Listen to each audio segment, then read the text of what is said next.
मुझे नहीं पता है कि अभी इस वक्त 2023 के अकाउंट्स के हिसाब से वक्फ बोर्ड के पास 2 लाख करोड़ की संपत्ति है, 2 लाख करोड़ की संपत्ति है, और रेवेन्यू आता है 165 करोड़ रुपए का हर साल।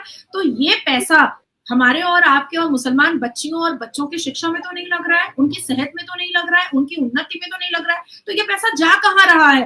तो ये जो एक तरफा बयानबाजी और मुसलमान वोटर्स को खुश करने के लिए ये जो साजिश खेली जा रही है, ये तो बहुत गलत है। अभी मैं आपको हालिया की एक बात बता देती हूँ। मैं महाराष्ट्र में इलेक्शन कैंपेनिंग में गई थी, जहां मैंने महाबलेश्वर में, सितारा में, उसके बाद फिर मैंने पुणे में और बॉम्बे में मैंने कई कैंपेनिंग की है।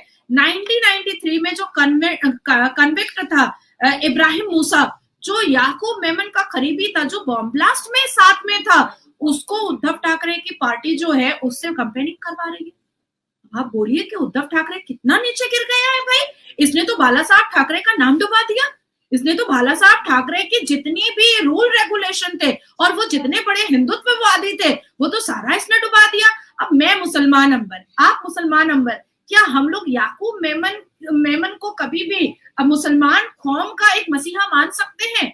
हम लोग क्या इब्राहिम मूसा को अपने बगल में बैठा सकते हैं? हम तो नहीं बैठा सकते। अभी हालिया में देखिए देवबंद जमायतुल उलमा देवबंद ने क्या फतवा किया कि मुसलमान बच्चियां जो बाहिजाब हैं वो भी नहीं आ सकती हैं दारुल उलूम। क्यों नहीं आ सकती हैं भाई? क्योंकि वो अपने मोबाइल में रील्स बनाती हैं। तो भैया हम तो हज उम्रा करने जाते हैं तो वहां पर भी रील्स बनाते हैं। हम तो तवाफ के वक्त में मुसलमान बहनें और जो भाई हैं वो वीडियो शूट करते हैं, वो फोटोज खींचते हैं। तो आखिर दारुल उलूम और देवबंद के अंदर ऐसा क्या नंगा नाच हो रहा है जो रील्स नहीं बना सकती बच्चियां? तो ये सारी चीजें डिस्टर्ब कर रही हैं वो महिलाएं, आके वो आ जाती है, रील बनाती हैं और डिस्टर्ब करती हैं। हज में नहीं हो रहा है डिस्टर्बेंस, उम्रा में नहीं हो रहा है डिस्टर्बेंस, तवाफ में नहीं हो रहा है डिस्टर्बेंस, उसमें डिस्टर्बेंस नहीं होता है। जो सबसे बड़ा अरकान है हमारा, जो सबसे बड़ा फर्ज है हमारा, उसमें डिस्टर्बेंस मोबाइल से नहीं हो रहा है। और इनको दारुल उलूम में पता नहीं है कौन सा ऐसा ये चिल्ला बांधे हुए हैं और कौन सा ऐसा नफिल रोजा और नमाज कर रहे हैं और कौन सा ऐसा तहज्जुद कर रहे हैं जो इनको बड़ा डिस्टर्बेंस हो जा रहा है। अब पाकिस्तान गई नहीं हूँ और जाना भी नहीं चाहती हूँ। मुझे ऐसा लगा कि जितना मैं सुनती हूँ वो पाकिस्तान मैंने चार मीनार पर देखा। हलाला सेंटर बजाते बोर्ड लगा हुआ था चार मीनार पर। Old city Hyderabad, old city में मुल्ला मौलवियों का पूरा एक तख्ता बना हुआ है और उस पर वो काले में उर्दू से लिखे हुए हैं कि बीवी देकर जाइए, सुबह बाहिफाजत मिलेगी।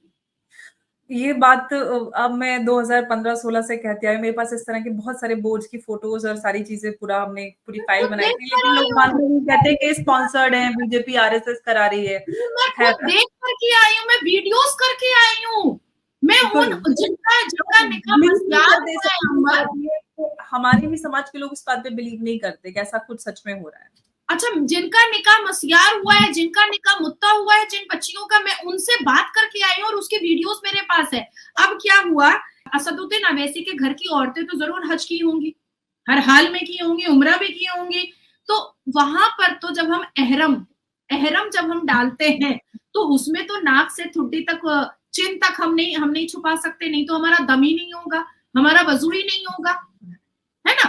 तो जब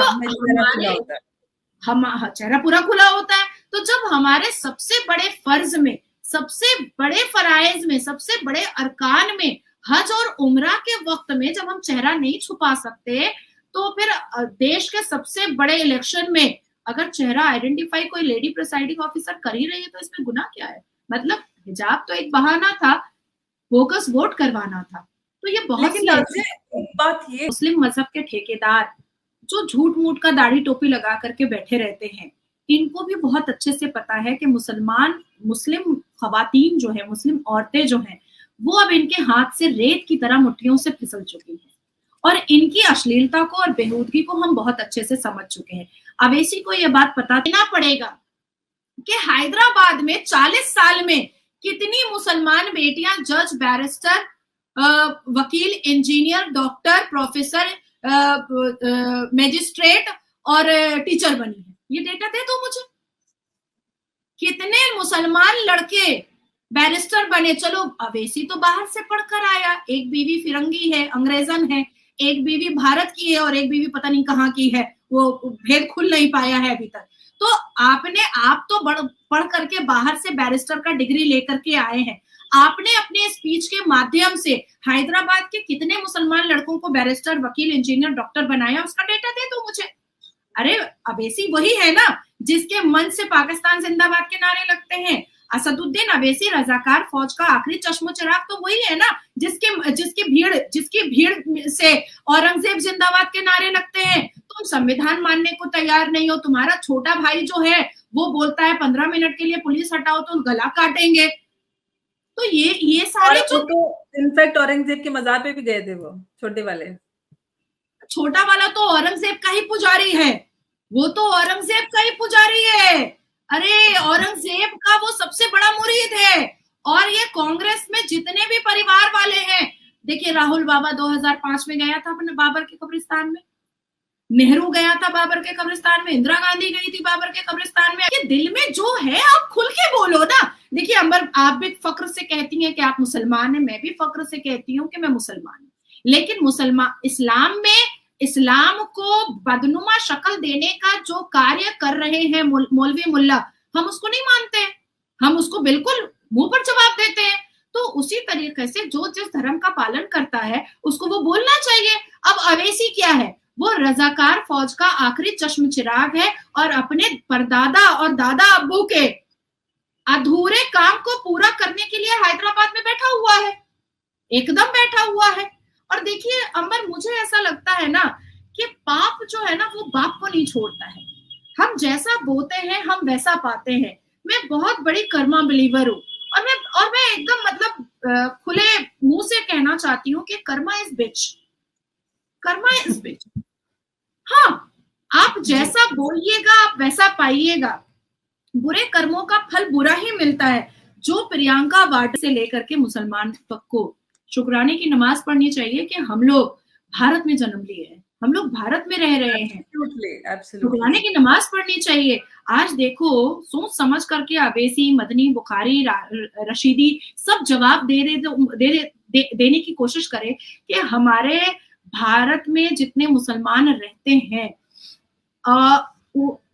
उतने मुसलमान पाकिस्तान में भी रहते हैं या कम ही रहते होंगे। 20 करोड़ मुसलमान तो मुझे लगता है पाकिस्तान में भी नहीं है, और वहां पर हिंदू 1% है, फिर भी आपस में मुसलमान फिरके के नाम पर मर रहे हैं, कट रहे हैं, एक दूसरे को बेचारे क्रिश्चियंस को मार के उनको जला के उनके घरों में आग लगा दी। अच्छा मुसलमानों को, पाकिस्तान के मुसलमानों को चुल्लू भर पानी में डूब करके मर जाना चाहिए, क्योंकि दिनेश कुमार नाम का एक एमएलए पाकिस्तान की असेंबली में पाकिस्तान के मुसलमानों को आयतें बता रहा है कि तुम्हारा आयत कुरान का खुद कह रहा है कि तुम फोर्सिबली कन्वर्शन नहीं करवा सकते। नाज़िया, नमस्कार। भारत माता की जय।